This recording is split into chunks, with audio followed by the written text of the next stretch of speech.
Markets en España para hablar de todo esto y mucho más. ¿Cómo estás, Juan Enrique? Muy buenas tardes. ¿Qué tal, Javier? Muy bien, muy bien. ¿Qué tal vosotros? Pues muy bien, aquí ya viernes con las últimas palabras. No he visto ahora mismo el mercado, estaba comentando. Fíjate, los índices ya subiendo un 2,10 el Nasdaq, un 1,35 el S&P, el Dow Jones casi un 0,60%. Claro, Waller acaba de decir, que creo que viene incentivado de ahí la subida, Waller ha dicho que 75 puntos más hasta septiembre y paramos. Por decir Entonces, algo, ¿no sabes? Que esto es como, bueno, a ver qué se nos ocurre. Después del peor dato que hemos tenido en 14 años de venta de viviendas existentes, vamos a ver qué se nos ocurre, ¿no? ¿Qué píldora vamos a soltar para que el mercado por lo menos consiga reaccionar? Y yo creo que nos encontramos en una situación en la que vale todo, en la que nos encontramos ante una perspectiva en la que la Reserva Federal ve que sale una referencia macroeconómica, salimos a la palestra a cubrir, ¿no? Vamos a dar una bomba de humo y vamos a hacer que, bueno, pues que esa referencia macroeconómica pues no importe, no tenga especial calado en los mercados, sino que tenga mayor importancia el comentario que vamos a hacer. ¿Cuál es el comentario que hacemos? Oye, mira, que vamos a subir tipos hasta septiembre del año que viene. No hay que olvidar que en noviembre todos los miembros de la Reserva Federal, y repito, todos los miembros de la Reserva Federal, sin excepción, ya hacían referencia a que era muy probable o que ellos estimaban que la subida de tipos no se prolongara más allá del segundo trimestre del año 2023. Es decir, llegaba junio, paraba la subida de tipos y se prolongaba hasta el segundo trimestre. Ahora ya es distinto, ¿eh? Han pasado 3 meses, vemos como las referencias macroeconómicas no son como esperaban y ahora decimos que, bueno, que hasta septiembre. Por eso digo que por decir algo. Luego ya, pues a lo mejor llega marzo y, bueno, no pasa nada. En vez de hasta septiembre lo vamos a prolongar hasta diciembre y el mercado se seguirá hinchando. A mí lo que me preocupa, o sea, sabemos que la situación está mal, lo venimos comentando semana tras semana, quiero decir, no es algo nuevo, no es algo que alguien pueda decir, estos se están subiendo ahora al carro, porque es verdad que el carro que hay ahora mismo en el mercado no es el que me representa, o al menos no en los comentarios que llevamos haciendo semana tras semana. Y a mí lo que me sorprende es que la Reserva Federal siga dando patada para adelante, ¿no? Siga inflando la burbuja, siga inflando esta pelota sin preocuparle en este sentido. Entiendo que lo preocupará, obviamente, pero sin tomar medidas más allá oye, vamos a solucionar el problema que tenemos a corto plazo. Repito, el peor dato que hemos visto, no el peor, sino la mayor caída que hemos visto de venta de viviendas en 14 años. O sea, estamos hablando de que el dato en 4,02 millones, el anterior era en 4,08, revisión anterior desde el 4,09. La previsión es verdad que era en 3,96, que era peor que lo que finalmente ha salido. Pero es que no veíamos un dato tan bajo, es verdad que desde junio del 2020, que vimos un dato en 3,91, que fue algo puntual, porque la media estaba muy por encima del 4,30, pero es un dato que no vemos desde hace más de 5 años. O sea, ya no digo la mayor caída en brusquedad, quiero decir en volatilidad y en agresividad, desde los últimos 14 años. Pero es que no vemos este dato desde hace más de 5 años. Y Javier, aquí no pasa nada. Esto sale de la Reserva Federal, uno dice que hasta septiembre, el otro dirá que bueno, que ya veremos. Y aquí mientras el resto de la gente a comprar. Cuando a, lo hemos comentado también semana tras semana, los CDS siguen aumentando, la deuda sigue aumentando y aquí no pasa nada. a mí lo que me sorprende, me ha hecho gracia de como, bueno, dicen una cosa un día, otro día dicen otra, les da igual. A mí lo que me hace gracia siempre es esa tasa restrictiva, ¿no? Que es como el terreno, yo lo llamo el terreno humo, ¿no? No sabemos dónde está, no sabemos si existe, no sabemos si tiene presencia, es un ser intangible y algún día llegaremos a esa tasa restrictiva y si ven que no llegamos seguirán diciendo que, oye, hay que llegar a tasa restrictiva, ¿no? Como diciendo, ahí está, a ver si llegamos y iremos viendo en base a lo que nos gusta. Es verdad que, bueno, cada miembro además va... Sí que es verdad que hasta a día de ayer estaban alineados los comentarios, más o menos, en torno... Sí que es verdad que Bullard destaca un poco por ser el que quiere llegar al 5% cuanto antes, que no entiende por qué de 25 en 25, mientras el resto están diciendo que de 25 en 25, pero también están diciendo soft landing. Entiendo que si hay un soft landing, ¿qué te preocupa subir de golpe otros 75 o 50 si estás viendo que la economía está creciendo por Eso encima es. de tendencia, ¿no? Son preguntas que van surgiendo como diciendo, Sí, sí. yo antes lo explicaba como que están intentando crear, que esto tiene un peligro, que ojalá salga, que están intentando crear como el cóctel perfecto de que va a haber soft landing, de que la inflación va a bajar, de que todo va a salir genial y que el mercado laboral simplemente se va a deteriorar un poquito. Pero claro, ¿cuál es el coste de eso haciéndoselo creer a los mercados? Que como luego no salga, la decepción va a ser por 2, ¿no? Entonces... Claro, pero sobre todo lo que hablábamos la semana pasada, ¿no? Yo creo que decíamos un poco lo del tema del value, ¿no? ¿Cuál es el precio real? Quiero decir, o sea, viendo valorar el precio real del mercado, ¿cuál es? ¿No? ¿Cuál es el precio real de Google? ¿Cuál es el precio real de Facebook? Es decir, ¿cuál es la valoración real en precio y a qué precio tendría que cotizar? El problema de que el mercado siga subiendo, vamos a poner un ejemplo. Imaginar que una acción cotiza en 30, por decir algo, y el precio real fuera 25. El problema de esto es que la acción ya no vale 30.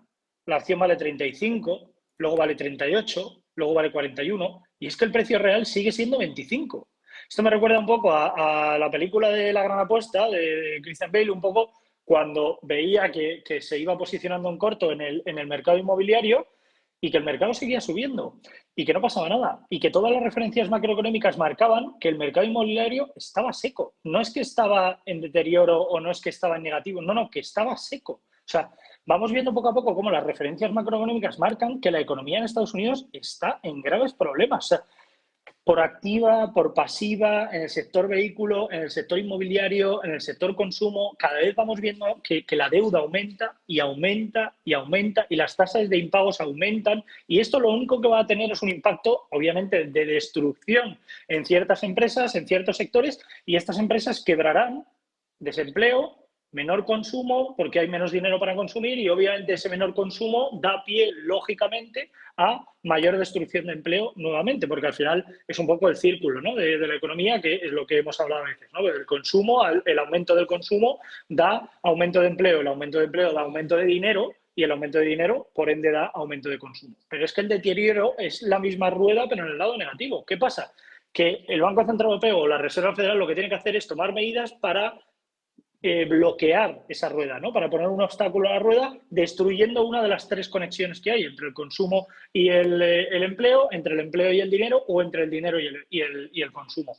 Pero la Reserva Federal no lo hace. Lo único que hace es tomar referencia, bueno, vamos a dejar que los tipos sigan subiendo hasta septiembre, luego ya veremos a ver qué hacemos y aquí no ha pasado nada. Entonces, claro, y vamos viendo poco a poco cómo las posiciones bajistas van aumentando en manos fuertes, porque hay indicadores que van marcando un poco las posiciones entre manos fuertes y manos débiles, y vamos viendo cómo las manos fuertes cada vez se van posicionando más en posiciones más grandes a la baja en el mercado. Vamos viendo cómo las primas van marcando referencia clara en las put y seguimos viendo cómo se aumenta en la parte de derivados este ratio.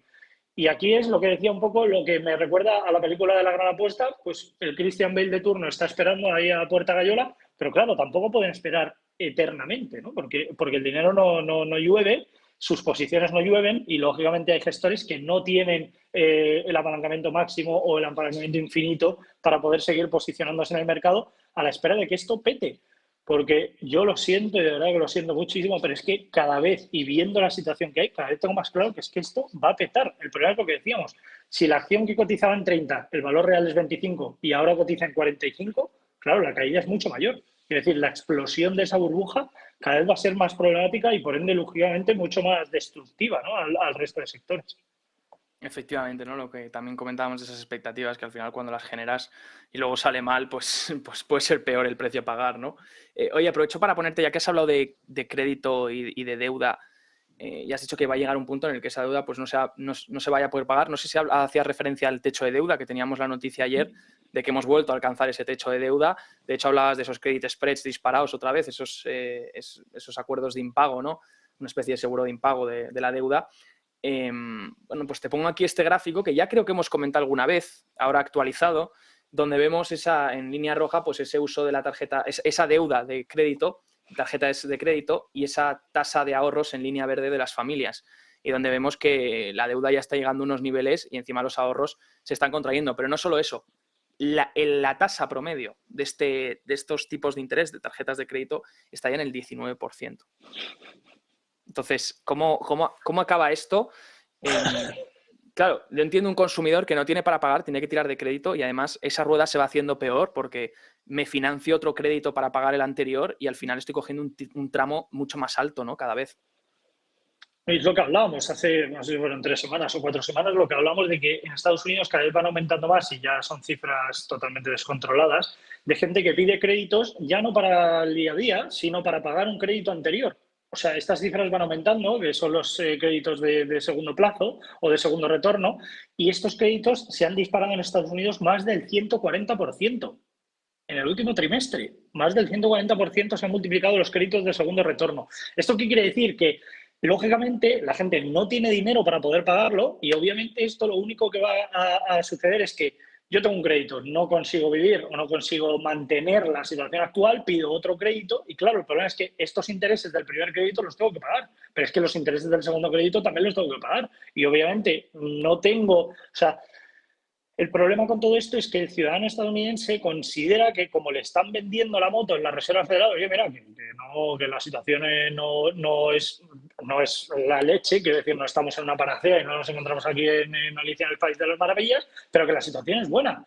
Entonces el ciudadano dice, mira, es que a mí el gobierno, la Reserva Federal, me dice que la situación es buena, yo no tengo riesgo o no veo riesgo por estas palabras de que me van a despedir, pues oye, yo tengo un pequeño bache a corto plazo, voy a tirar un poco de tema de crédito a ver si consigo solventar esta situación, ¿no? No consigo, pido otro crédito, ahora tengo que pagar más intereses todavía, obviamente no lo voy a conseguir porque no es que vaya a venir aquí la madrina y de repente esa deuda vaya a desaparecer o que de repente vaya a empezar a llover dinero, lo cual sería muchísimo peor, que eso ya lo comentaremos otro día, pero porque se ha especulado sobre la posibilidad de inyección de liquidez nuevas, como bueno, venga, ya en vez de pegarme un tiro en un pie, me lo pego en los dos, ¿no?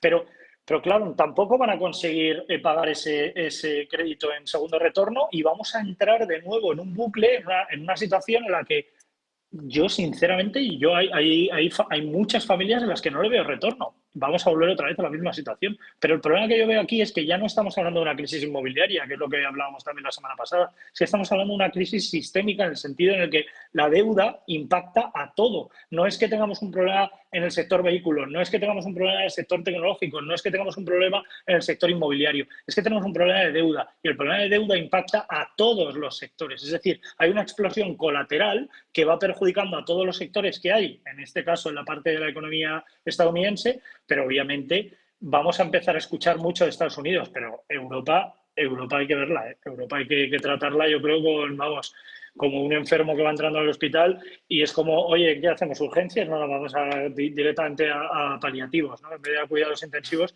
vamos a darle a paliativos ahí que vaya poco a poco muriendo y dejando de respirar. Es una situación en la que yo, sinceramente, no... O sea, cada vez me cuesta más ver un paquete de medidas que sean capaces de tomar para que esto se solucione. La única solución que veo, que se inventen una quita de deuda y digan, no os preocupéis, ya no hay deuda o hay un 70% menos de deuda y a empezar otra vez. Y luego nos inventaremos otra situación. Muchas gracias, Juan Enrique, por tu opinión. Te aprovecho para preguntar sobre el oro también, ya que está siendo polémica estos días, esta subida que está habiendo del oro, que ya se especula esa posible rotura de los $2.000. ¿Cómo lo ves tú? ¿Siempre has sido fiel defensor del oro en los programas? Ahora está corrigiendo, la gente espera que corrija, que cambie su rumbo, que ha sido demasiada subida. Bueno, parece ser que está sorprendiendo a los mercados bastante. También ese metal, hablábamos antes también durante el programa, ese metal industrial, el cobre, como con la reapertura de China lo está haciendo muy bien. ¿Cómo ves estos metales como una posibilidad ante un escenario de renta variable a lo mejor con riesgo, ¿no? Pues es verdad que también lo comentábamos. Yo creo que no, o sea, no veo riesgo ahora mismo, o sea, no hay indicios o no veo argumentos de riesgo encima de la mesa, económicamente hablando, que puedan hacer que el oro no consiga superar los 2.000, 2.200 puntos, ¿no? Yo creo que nos encontramos en una situación totalmente propicia, es decir, eso es como, no sé cómo decir, como... Iba a decir, como cuando éramos pequeños y jugábamos al pro y tenías al jugador como muy arriba, ¿no? Para poder jugar. Pues yo creo que el oro está en una situación de alfombra roja totalmente, ¿no? De calma, una alfombra con un césped y viendo poco a poco a su alrededor, es decir, es como si fuera un personaje, imaginaos un avatar que va mirando a los lados y va viendo cómo el resto de los mercados se va destruyendo a sí mismo, ¿no? Que una parte se destruye al otro y él tranquilamente va paseando. Yo creo que el oro no tiene ahora mismo un problema, no veo un obstáculo más allá del 2.200 e incluso más allá del 2.500. Es verdad que estamos hablando de cifras muy optimistas ahora mismo en el corto plazo, pero también lo decíamos cuando estaba en 1.620, 1.640 y decíamos que no tenía problemas de superar el 1.800 y lo ha conseguido con relativa facilidad. Es verdad que ha habido algo de consolidación, ruptura y vuelta de nuevo a apoyar, el movimiento de claro de throwback, en pullback alcista y, lógicamente, una situación muy, muy propicia. Yo creo que los 2.000 son bastante factibles, a corto y a medio plazo los 2.500,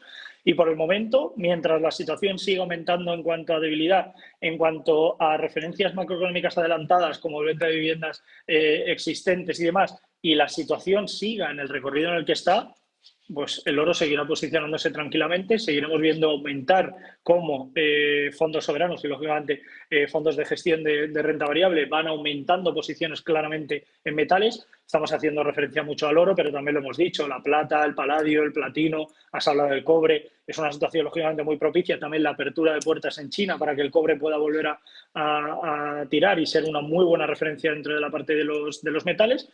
Y a esperar, porque yo creo, como digo, que la situación es muy buena, es muy positiva para el oro, y yo creo que no es que nos encontremos en el final, o no es que nos encontremos en un escenario en el que, oye, bueno, pues ya que desde los 1.700 a los 2.000 estamos hablando de importantes subidas, para el oro vamos a parar. No creo que sea este el escenario, no creo que sea necesario, y yo creo que aún le queda bastante recorrido, y va a ser un año cuanto menos interesante para el oro, el año 2023. Yo creo que va a ser un año bastante interesante. Mientras que la Reserva Federal y el Banco Central Europeo tarden más, es decir, cuanto más tarden en tomar medidas y cuanto más tarden en solucionar los problemas de deuda, mejor será para el oro. Vamos, yo sigo con las mismas posiciones que tenía para el año 2022, sigo aumentando, de hecho, posiciones, y mientras no haya indicios, en este caso de cambio de tendencia en el mismo, seguiré posicionado, porque yo creo que es la palabra apostar no me gusta, pero yo creo que es una alternativa y un recorrido bastante bueno.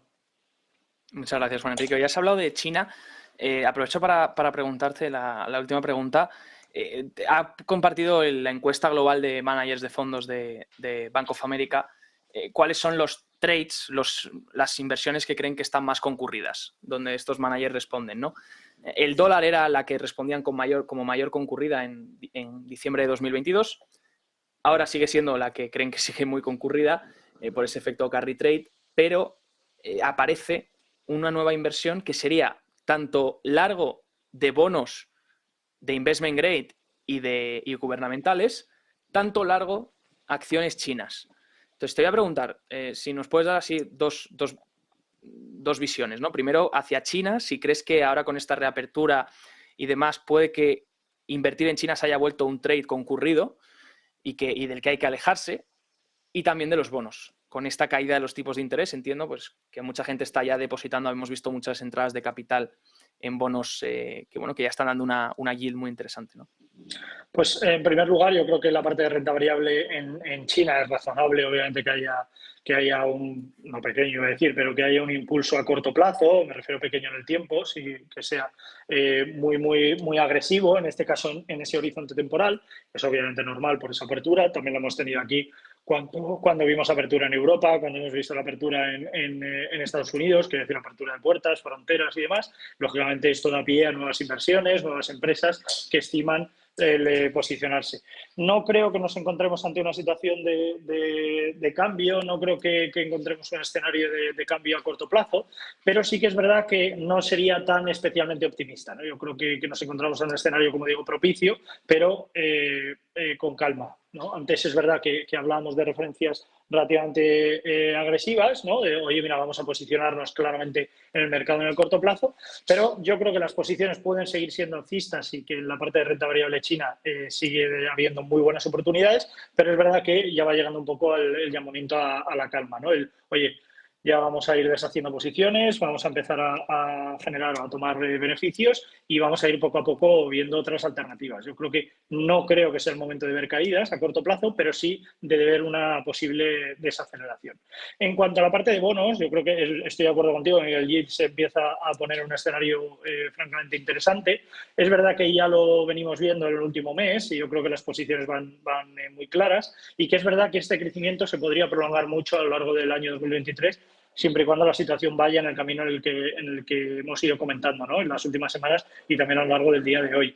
Yo creo que la posición es clara, yo creo que la situación también es clara, y lógicamente la aceleración en el aumento de la renta fija vendrá de la mano de ese deterioro por parte de la renta variable. Al final son fieles enemigos que lo han sido toda la vida, y que es verdad que la situación como digo, también es propicia, igual que lo que hablamos de la parte de metales, hablamos de una situación claramente propicia para la renta fija. No vale todo, es verdad que en esa cesta no metería todas las perspectivas o no todos los escenarios, pero es verdad que yo creo que la situación de China puede ser claramente propicia para ver números relativamente interesantes.